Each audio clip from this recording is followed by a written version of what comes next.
Greetings, CYBERDOGs and citizens of the internet. This is RENDOG, the Real Life Hermit, coming at you from just outside the Victorian greenhouse in this Let's Play Minecraft survival series. In the previous episode, we were working on the walls of the Victorian greenhouse and talking a little bit about the Real Life Hermit project. In this episode, my friends, we are going to be heading over to the jungle railway line to start working on that project because it's one of the last things we need to get finished before the start of season number 5. So we better get cracking, my friends, because we got a ton of work to do, man. I hope you got a tasty ass beverage, a crunchy ass snack. I've got a cup of tea and it is delicious. Perfect temperature, perfect brew rate. That cup of tea is going straight to the freaking butt crack, man. It is beautiful. Everybody, how are you doing today? Oh, I am so good today. I am just in the best mood ever, my friends. Derp. I woke up this morning so freaking happy, so content, so excited about life. Today I just feel completely consumed by life and completely consumed by the awesomeness that is going on around me right now. I woke up in my bed this morning, a bed that I built with my own hands. I walked down the stairs to go make myself a cup of coffee and I suddenly realized I'm in a new place. This is my house and I love it. This is my house and I freaking love it, man. I don't have any freaking landlords. I don't have any neighbors. I don't have anyone bothering me. It's just me on my lonesome in my little hermit pad, and I couldn't be happier, my friends. In today's episode, I'm going to talk to you guys about the incredible journey that I have been on to get to this new house in the middle of England. And I'm going to tell you some funny stories along the way. So sit back and relax, guys. Going to have a talky episode, and while we are talking, we're going to work on the jungle railway line. And for those of you guys who don't know what that is, well, it's a railway line that connects Grand Molehill Station to Mob Castle. And it's one of the last big projects of Season 4 that we need to get finished off, or at least close to finish, before we can start Season number 5. Outstanding at the moment is Mob Castle, Victorian Greenhouse, and Jungle Railway Line. And we are slowly but surely getting through each of those projects, which is really awesome. But yes, guys, I'm so happy today, man. I am just... why have I come up to the dogolith? Oh, my bad. My brain is malfunctioning already. But guys, it's just all the happiness. It's all the joy that is in my soul today that's making me malfunction, I think. This is about a week now that I've been in my new place. Well, not quite. Yeah, it's been about 7 days or so since I've moved into my new house.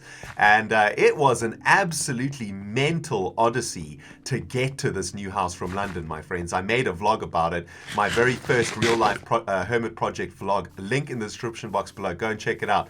You guys will be able to feel my pain, feel the anguish that I've gone through to get here, to move into this new place. But every single second of that pain was well worth it, my friends, because it was one heck of a journey. But man, I feel like I've arrived in a destination that just a few months ago was just a dream. Just a few months ago was just an ambition, just an idea.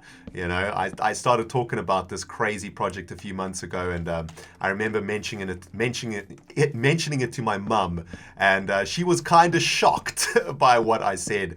And a few months ago, I said, "Mum, you know what? I'm kind of thinking about just moving out into the middle of nowhere to make YouTube videos for 6 months. What do you think?" And my mum was like, "You be cray, dude." But guys, it's actually happened. Here I am in the middle of nowhere making YouTube videos with you guys. It's absolutely crazy. So about a week ago or so, and by the way, guys, this is the Jungle Railway Line. As you can see, it runs all the way from Grand Molehill Station, all the way over into Mob Castle over there. It is our connection between the Molehill Castle and basically the place where we get our experience. So very important that we get it linked up so that we can travel fastly between the two places. So that's what we're going to do today. I've worked out a pretty cool design for the railway line. And I hope you guys are going to like it. Let me get some blocks down, then we'll chat about it once it's all done. But in the meantime, guys, let me tell you about the ridiculous journey that I had to go on to actually get here. So about a week ago, last Monday night, Yeah, about a week ago. If you're from the future, this is irrelevant. So let's just say about a week and a day ago, I had just finished packing up my flat in London, packing up all the boxes. I threw away, it must have been close to like 200 or 300 kilograms of rubbish. Papers and old stuff, old clothes and shoes and stuff that I have gathered, that I've hoarded over the last 5 years or so that I've been in London. It was ridiculous, dudes. I had like something like 12 different pieces of hardware that had come from older computers that I used to have, like old freaking hard drives and screens and keyboards and mouses that didn't work anymore, all of that sort of stuff. It was ridiculous how much stuff I had. And I cleaned all of that stuff up. I recycled as much as I could. I gave away so many items of clothing to charity. It was crazy, but I really just wanted to clean up, I wanted to clean up my stuff, get rid of everything that I didn't need in my life, and literally move here to my new hermit house, a brand new man, so to speak, clean, a fresh slate. And that's exactly what I did. Tuesday morning, I rented a van in London and I packed that bad boy to capacity. It was brimming over with all of my stuff, guys. It was crazy. But even though I had gotten rid of so much stuff, oh man, I still had so much stuff left. I had about 6 giant boxes rammed to the top with stuff, and they were so heavy, dudes. Every box was must have been like 20 kilos or something like that. It was ridiculous how heavy they were. And of course, I had all my computer pieces, I had my guitars, my amplifier, like everything. By the time I'd finished packing that van in the morning, I was absolutely freaking destroyed, but I was so excited because I was moving out of my flat in London to my brand new house where I am now. And I got on the road. It was about a 3.5-hour drive to get to my new place. Got to my new place, then unpacked all of that stuff again. And by the time I'd finished unpacking, guys, I was literally damaged goods. I was absolutely knackered, guys. It was crazy. But the bad news is, and it was one of the mistakes that I actually made, was I rented the van in London, which meant I had to drive the van all the way back to London. Of course, I couldn't leave it in this new town. And let me just explain, guys, this town is in the middle of nowhere, okay? You can't rent a van out here. There's like one shop, one restaurant, one fish and chips shop. There isn't even like a petrol station in this town. It's crazy. It is very, very small. And so I guess the only way that I could have done it is actually by renting the van in London and then taking it all the way back to London. So I took the van all the way back to London. So another 3.5-hour drive. So a total of 7 hours driving on that Tuesday afternoon. Got back to London, and the plan was to then take the last train back to my town, because luckily there is a train that leaves from London Paddington Station, and that train does actually stop here in this town. So I thought to myself, I was very clever, okay, no problem, I'll drive the van back, then I'll take a train all the way back to my town. I'll sleep on the train. It's about an hour-and-a-half journey, I suppose, on the train. I'll just take a nice sleep, relax, take it easy, and then I'll get back to my town at about close to sort of 11 o'clock, midnight, and I can sort of sleep on the floor, because I didn't have a bed at that point, but I was so tired that I was willing to sleep on the floor. But I got to Paddington Station, and guess what, guys? No freaking train. Nope. This town is so small that the last train in this direction was at like 9 p.m. or something, and I got to this train station at about 9:30 p.m. and there was no train out here, and there was no bus, there was nothing, and I was stuck in London. I was so upset, man, because I was so pumped to spend that first night in this house. But I went and found a hotel near Paddington Station, spent the night in the worst hotel room you can possibly imagine. The room was like barely bigger than the single bed that I was sleeping in. I've never been so claustrophobic in a hotel in my entire life, guys. It was absolutely mental. Plus, the room was next to the water pump of the hotel. So every time someone went to the toilet or had a shower, it was like an explosion went off in my hotel room. It was like, everything was rattling. It was crazy. I didn't get any sleep at all. But the very next morning, I hopped on that train, the first train that I could take out of London, came straight to my new town, straight into my new house, started to unpack, and I went and bought myself a brand new bed from a charity store. And well, let's just say it didn't quite go to plan, this brand new bed idea. You see, my thinking was, okay, I'll go to a charity store, I'll buy a bed from a charity store, I get to help out charity. It'll be a little bit cheaper also, because of course I need to be aware of my finances. I can't just be spending loads of cash, and I don't need to spend a lot of money on my bed. This is the Rendog logic going on in my head right now, right? So yeah, I'll go to a charity shop, I'll buy like a nice cheap ass bed, no problem. It's okay, I don't have to have the best bed in the world. So I found this charity shop that is in a bigger town that's pretty close to this town, and I bought myself this bed, and it was pretty cheap. I was actually quite impressed by it. For those of you guys who don't know, beds are actually very expensive things. Beds are very pricey, especially if you're buying a bed and a mattress at the same time, which I needed to do. And I got a pretty good deal on this bed and the mattress. Now, the only catch to this whole thing was the bed needed to be built, right? And I thought to myself, well, you know what? I've built many an IKEA bed in my life, or many a piece of IKEA furniture. Shouldn't be a problem. I'll get the instructions. It's just like Minecraft, right? You just got to follow the recipe. It's like modded Minecraft, I guess, or Lego. It's not a problem. Anyone can build a bed. Yeah, I got wrecked, my friends, because that freaking bed came with very few instructions. Part of the cheap-ass price of the bed was that you literally just got all the pieces of wood plus the nails and the screws and all of those bits and pieces, and that was it. You didn't get anything else.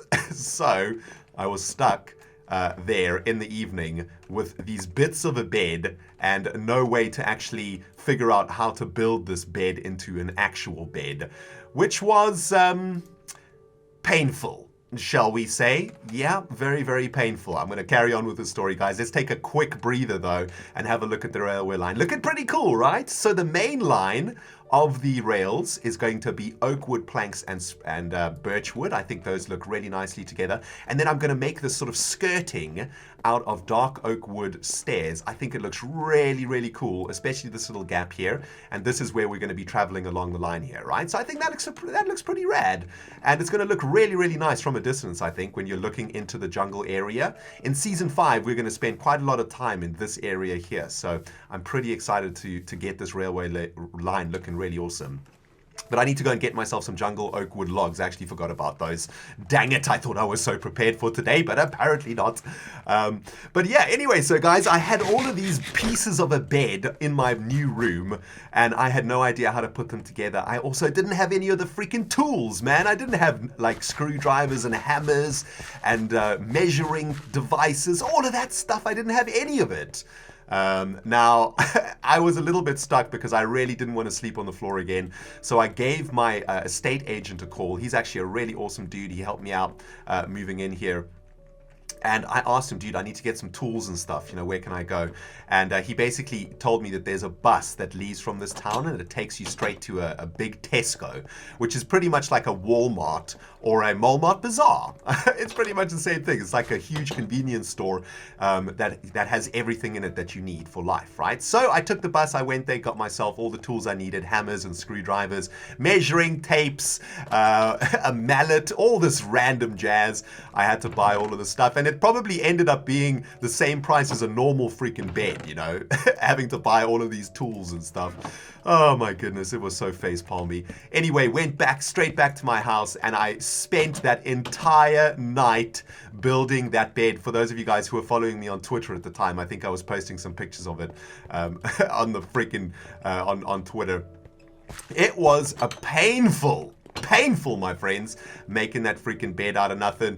When I say that it didn't have instructions, I mean it had like a piece of paper that told you all of the little bits and pieces that it had. It had like a drawing of what the bed should look like. And that was pretty much as far as the instructions, inverted commas, went. Most of it I had to figure out of my own freaking brain. But after about 4 or 5 hours of real life crafting, I got that sucker made. And let me tell you something, my friends. It is the most comfortable bed that I have slept on in years.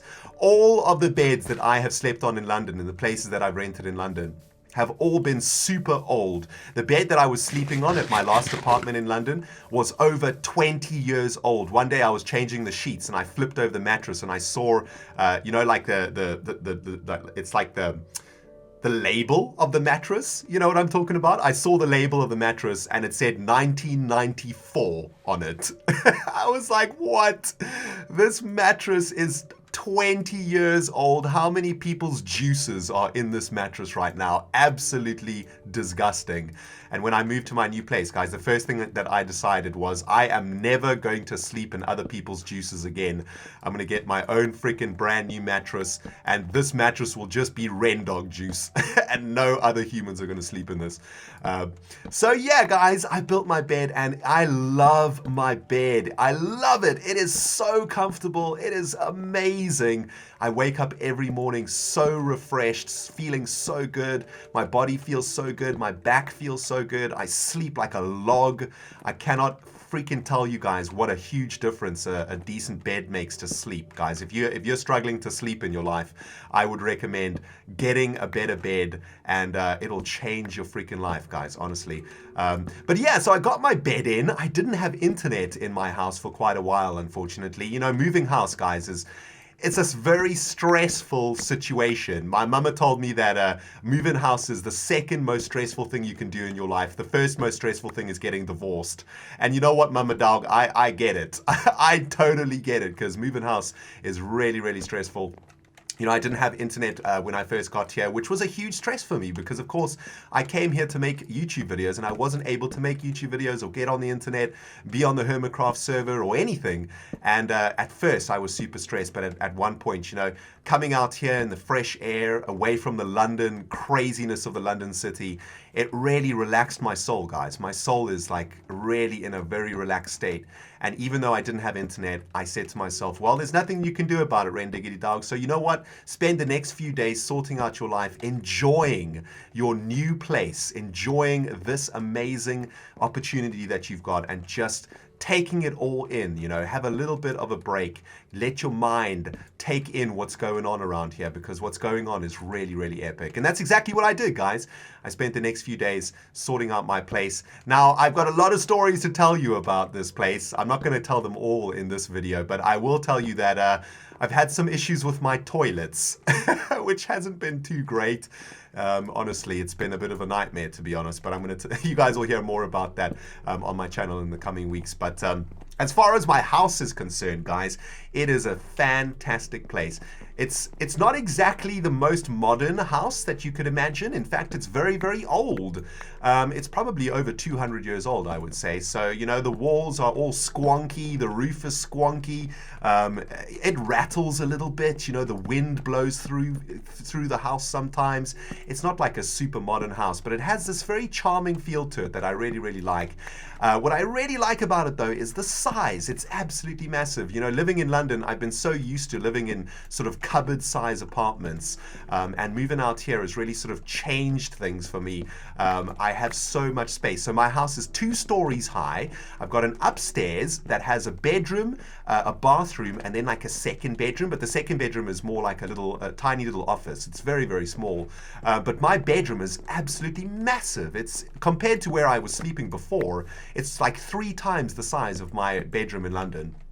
Downstairs, there is where I am right now, where the YouTube studio is a very massive open plan sort of lounge area that is basically the size of my old London flat, which is absolutely amazing. So you come down the stairs from my bedroom and you walk straight into this really, really big sort of lounge area that I've turned into my my YouTube studio.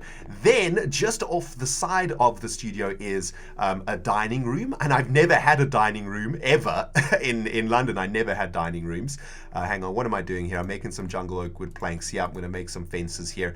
Yeah, off the dining room then is a huge ass kitchen.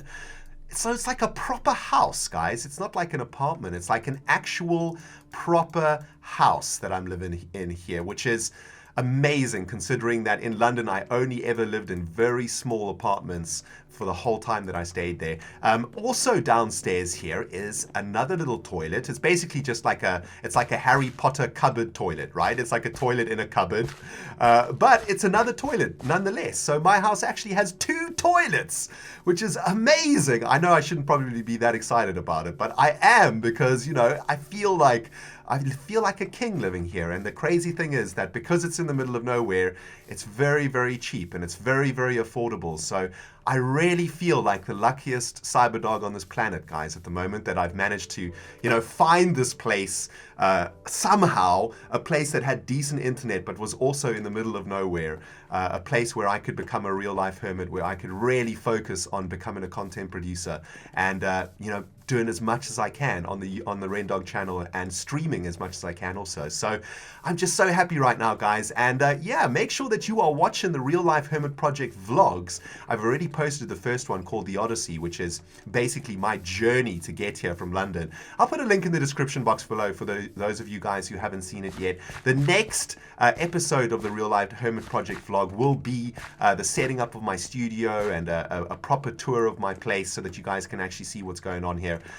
So make sure that you are watching the channel for that too, guys, because you will then get a better idea of what my place looks like. But I'm so happy, man. I'm so freaking stoked right now, and I am just waking up every morning literally sort of gobsmacked by how lucky and how privileged I am to be doing this. And it really humbles me, you know, when I walk down my stairs to my studio and I see my studio and I'm like, wow, I'm actually doing this.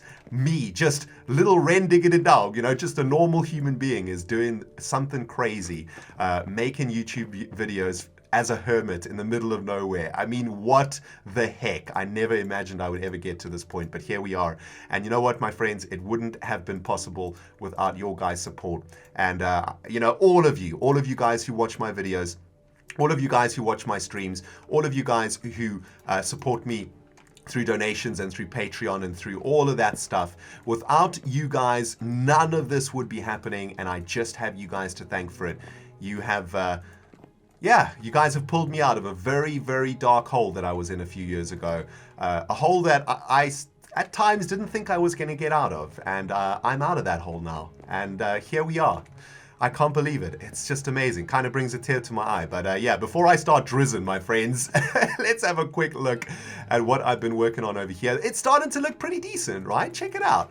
So this is the sort of railway line design. At the moment, of course, it's looking very, very flat, especially on the underside there. We're going to need to add some sort of a curve or something to it just to make it look more like an actual railway bridge, if you know what I mean. But so far, I really like the design. I really like how the variation between the oak planks and the birch planks look. I think that looks great. And then every now and then I've thrown in some jungle planks in and amongst the dark oak wood planks. You know, this is, you know, you can imagine that these planks have sort of dried out a little bit, right? The sun has sort of broken through the leaves of the tall jungle trees and have dried out these bits of the railway line, where these bits are a lot more moist, I guess, if you want to think about it that way. And that just adds a little bit of block variance into the design. I think that looks really, really cool. And yeah, I like it. I like it a lot. I think that this is going to be really, really great when it's done. I don't know, maybe we don't have these little block variants at all. I'm not 100% sure. I'm still going to do some experimenting. But yeah, what do you guys think, man? Let me know in the comment section below if you like this build or not. And I'm going to probably spend quite a lot of time off camera doing a lot of work on this railway line, guys. We're just a few episodes away from the end of season 4. So I really need to buckle down and get a bit of this done. I'll probably do some of this on a stream this week too. So make sure you are following me on twitch.tv/RENDOGTV so that you don't miss any of that action. But yeah, guys, that's pretty much everything that I wanted to talk about today. I'm in my new house. It's freaking awesome. I love it. And I can't wait to start making daily videos for you guys from this place. And of course, to make you guys some real life Hermit Project vlogs also. Thank you so much for watching this video, my friends. If you enjoyed it, you smack that like button. And if you haven't subscribed yet, I'm gonna shove this entire railway straight between the cracky ass. Hit the subscribe button. I thank you. Thanks for watching, my friends. We will see you all in the next episode.